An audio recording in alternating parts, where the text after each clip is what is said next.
This is Gary Atencio with CNTV, and today we're in North Carolina introducing an agent with excellent communication and problem solving skills to assist you in all of your real estate needs. I'm joined here with Sherry Letterman. Thanks so much for joining us here today. Thank you for having me. I appreciate your time.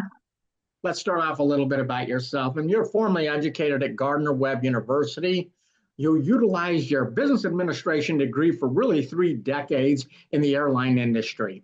Share with us why the shift that you did from the sky to the streets in real estate. During my time as a flight attendant in the skies there, I actually just sort of backed into getting my real estate license. I was in a situation where a friend of mine decided to take a real estate class and asked me to join her just out of curiosity. And I thought, sure, why not? Kind of funny thing with that is she dropped out of the class and I ended up with my license. So during the flying there, I ran into a coworker that also had a real estate license and suggested I start investing in real estate. So they helped me get my first couple of rental properties under my belt there, buying HUD foreclosures at the time. I rehabbed and rented those and went into property management for about 5 years and until I learned the value of a property manager, and then kind of set my real estate career aside. Because truly at the time, I had no interest in becoming a retail real estate agent. I truly just got my license by backing into the class with my friend there and didn't really have a plan for it. But once COVID hit and I realized, I'm ready to stop flying. I'm ready to retire here. It's been over 30 years, or at the time it was almost 30 years. And I thought, why not? Let's give this real estate round a go again, and rehabbed a couple more houses and got a flip under my belt as well and got real excited about everything there. So just jumped right back into real estate wholeheartedly. I'm doing the retail side of it as well now, not only an investor, but as well as retail real estate. So whatever your real estate needs are, come on to North Carolina and let me help you out.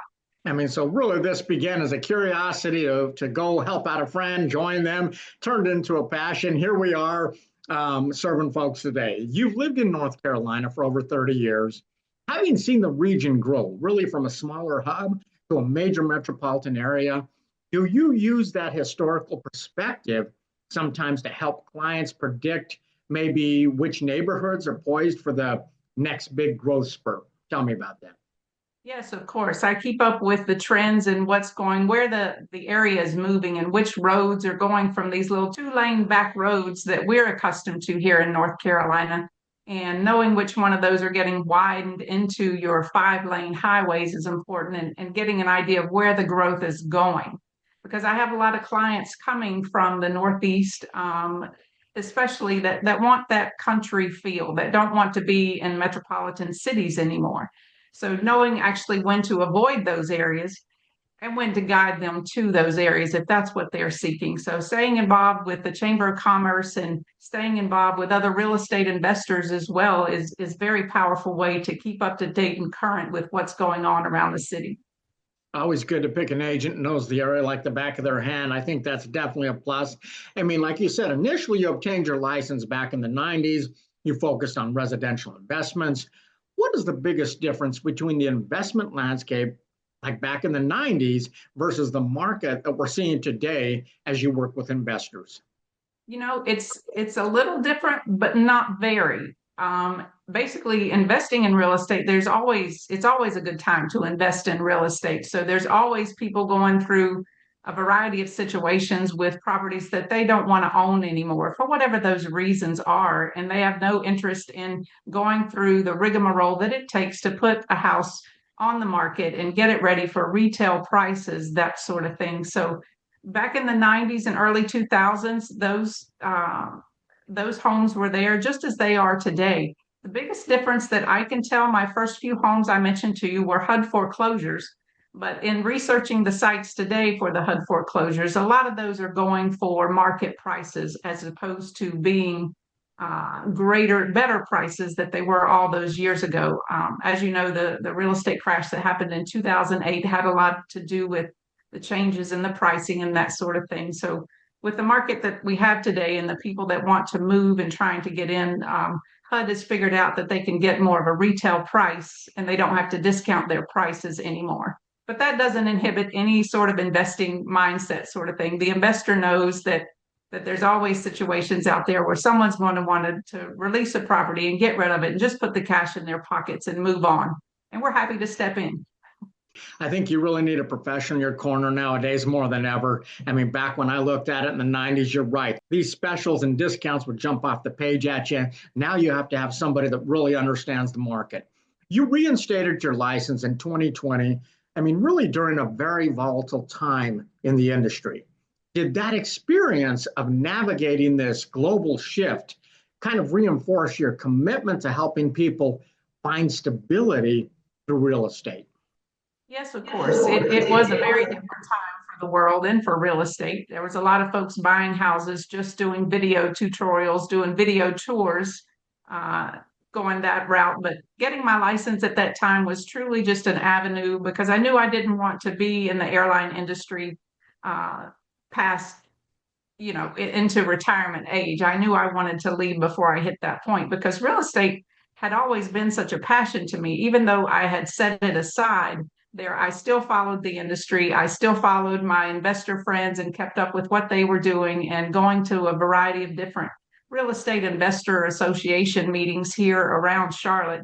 So keeping up with the industry and all, and I just knew that that was such a strong passion of mine that that would be the industry that I would step into once I left my flying career. Interesting. I mean, you now assist seasoned investors all the way to first timers. For someone looking to transition from being a traditional homeowner to maybe a first time investor, do you teach them to shift their perspective from looking at a dream home to looking at a performing asset instead?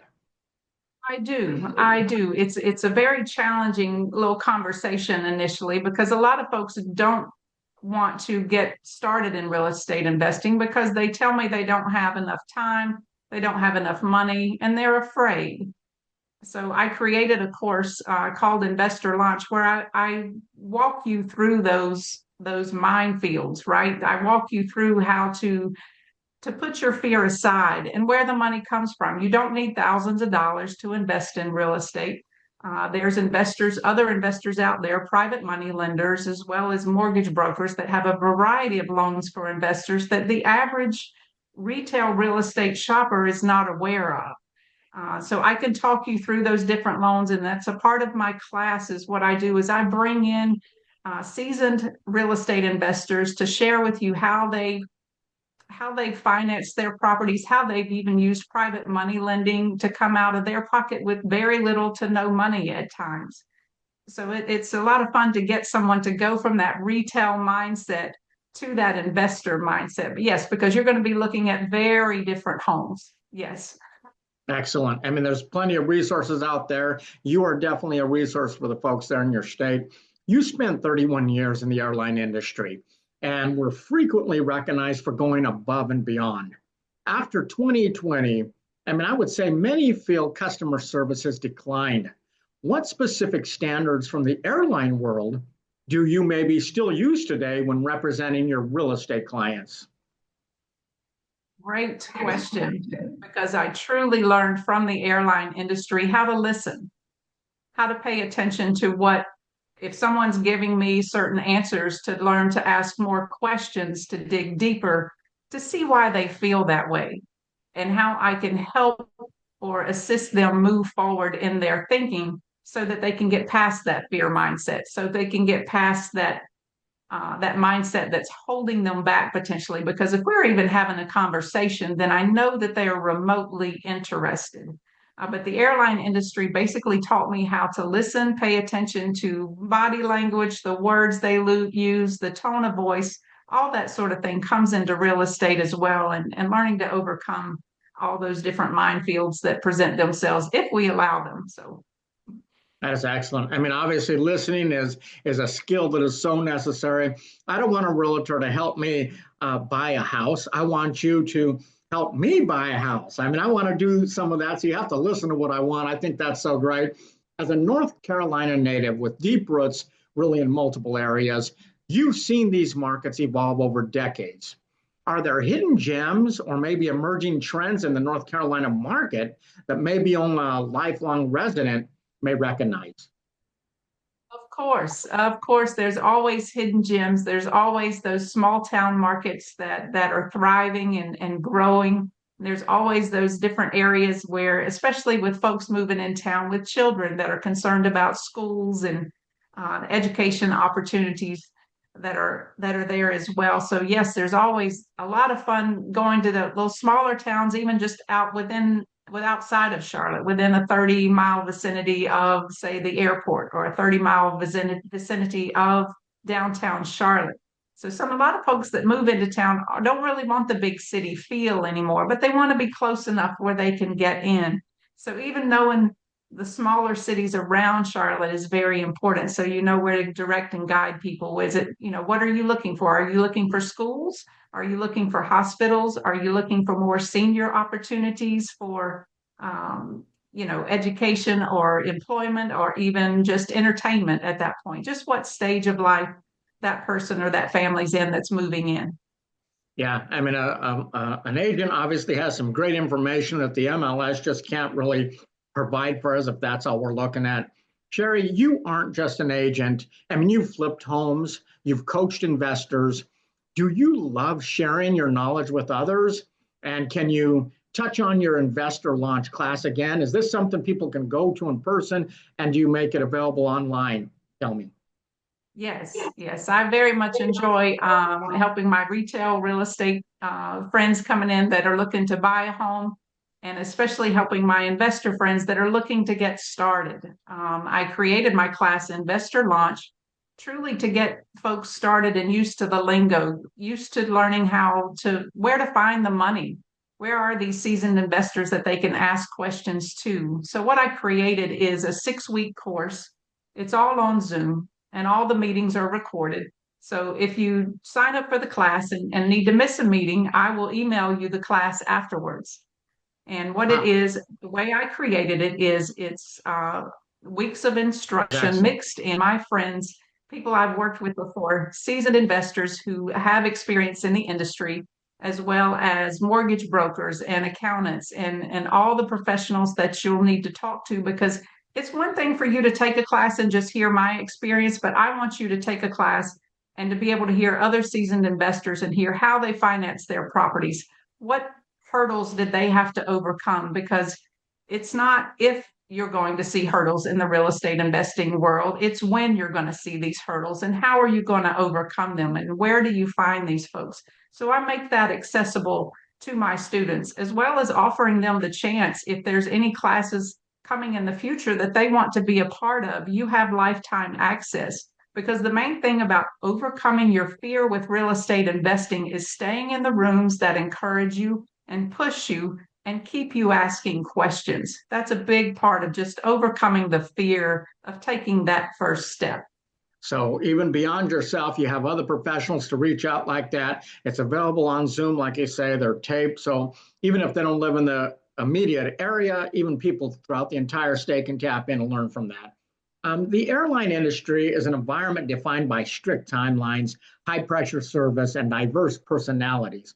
Does that service heart that you created over the years translate into the way you handle maybe complex real estate closings for sometimes stressed out clients, would you say? Oh, most definitely. Most definitely.